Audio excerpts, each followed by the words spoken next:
Alhamdulillah wahdah, wa salatu wa salam ala man la nabiyya ba'dah. Comme il a été présenté dans l'introduction, le Coran est au fondement de la religion musulmane. C'est pour cette raison que le Coran, la mémorisation, l'apprentissage est au centre de l'enseignement religieux dans la fédération. Mais qu'est-ce que l'apprentissage du Coran? Tout d'abord, notre première référence reste toujours le modèle prophétique, celui de Rasul sallallahu alayhi wa sallam. C'est lui qui est notre référence en la matière. Comment il a enseigné le Coran?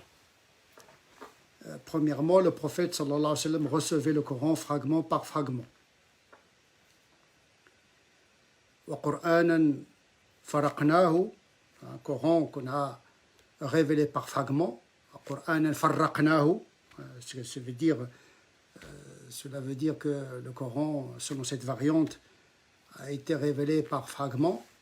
Litaqra'ahu 'ala an-nasi 'ala mukth, afin de le transmettre aux gens de manière douce et progressive. Et donc l'apprentissage, la mémorisation se faisait à l'époque du prophète sallallahu alayhi wa sallam par fragments et de manière progressive. Et donc le prophète sallallahu alayhi wa sallam était fidèle dans la réception, dans la transmission. D'ailleurs, le Coran lui demande de ne pas se précipiter et d'attendre la transmission du Coran avant de le transmettre à son tour.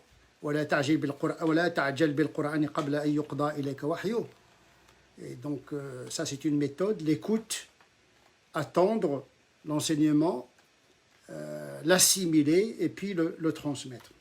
Et donc il y a toute une pédagogie instaurée par le comportement du prophète sallallahu alayhi wa sallam quant à la réception, la mémorisation et la transmission du Coran.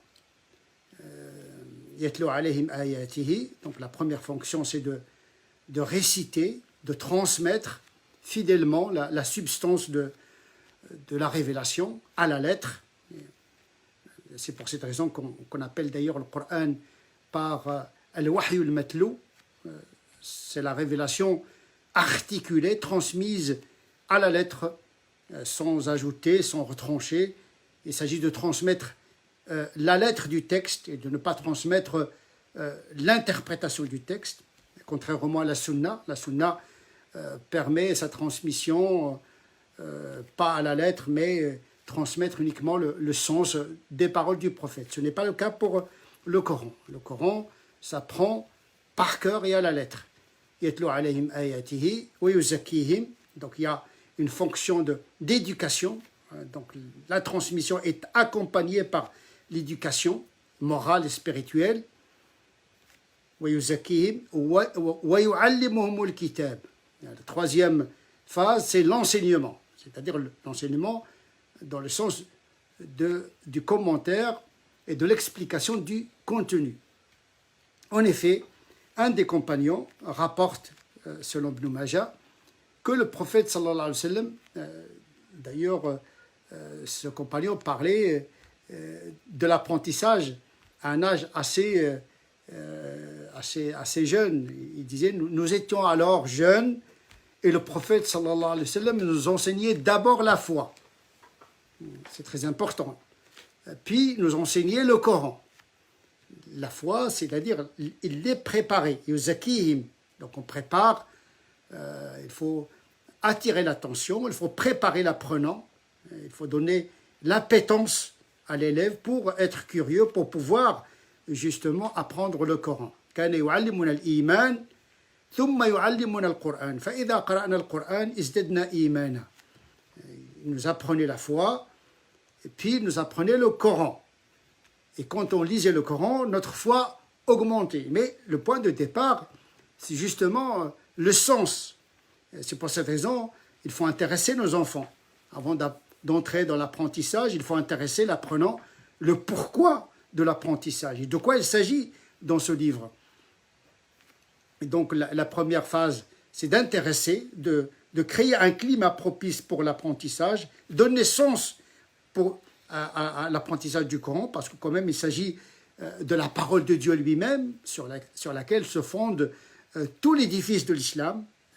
La sunna d'ailleurs est une révélation subordonnée à la révélation du Coran, d'où l'importance du Coran. Donc, apprendre le Coran par cœur, le mémoriser, le comprendre, mais le mettre en pratique. الذين آتيناهم الكتاب يتلونه حق تلاوته. Ceux à qui nous avons donné le livre,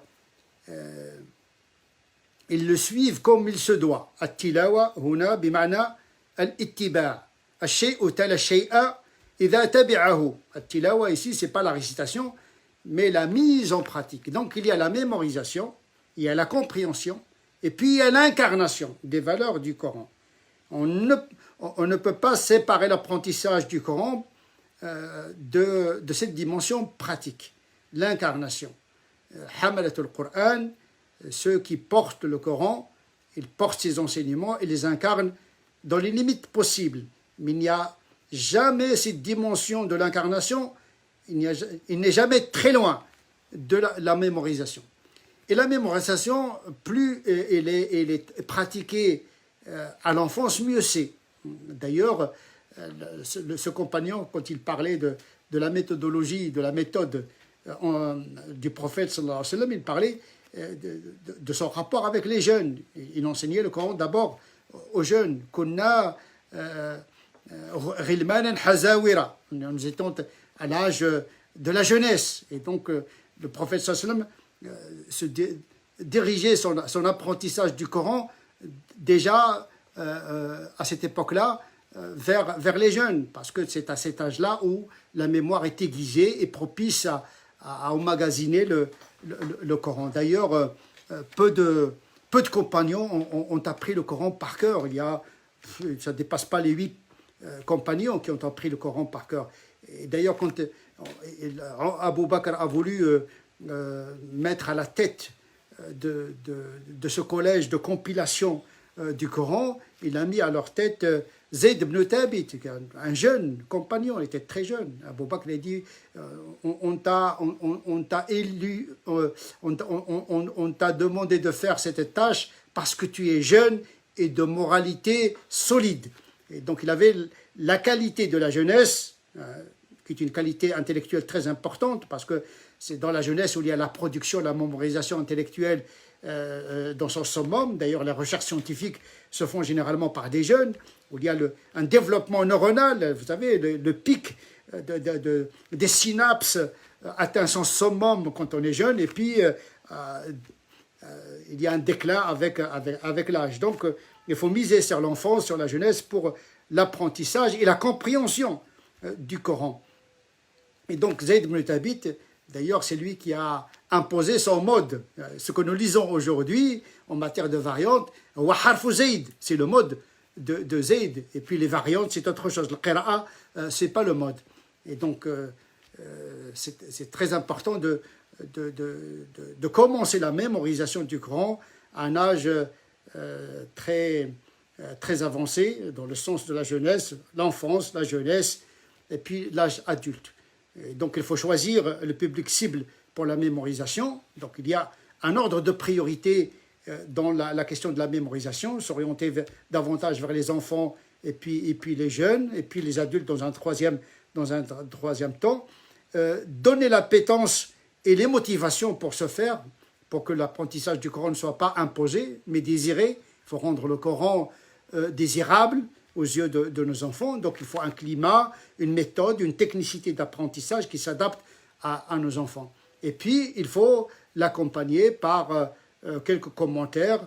De toute façon, le commentaire du Coran en tant que tel, c'est très bien, mais il a besoin de la sunna, il a besoin des commentaires. Mais pour une première étape, c'est très important de donner les premières significations du Coran pour les apprenants. Et puis, bien sûr, il y a les autres sciences qui découlent du Coran. كل العلوم الشرعية تنحدر من القرآن. Toutes les sciences du Coran, sciences de la sunna, le fiqh, la théologie, tout cet arsenal de savoir musulman, eh bien, se réfère en définitive au Coran. Beaucoup de savants ont écrit des ouvrages sur l'éthique de l'apprentissage et les caractéristiques et les qualités des apprenants. Par exemple, nous avons l'ouvrage de Nawawi, At-Tibyan fi Adab Hamalat al-Qur'an. Il parle du mérite de l'apprentissage du Coran, la qualité que doit avoir celui qui apprend le Coran, comment mémoriser le Coran. Il faut développer bien sûr des technicités. Aujourd'hui, nous disposons des moyens technologiques qui permettent justement l'apprentissage rapide du Coran. Pourquoi ne pas user de ces moyens technologiques pour faire le suivi de l'apprentissage du Coran, comme nous le faisons dans le confinement à travers des cours par réseaux sociaux. Donc on peut organiser de l'apprentissage de manière physique, mais également de manière virtuelle. Tous les moyens techniques et psychologiques qui permettent la mémorisation et l'apprentissage du Coran seront les bienvenus. Assalamu alaikum wa rahmatullahi ta'ala wa barakatuh.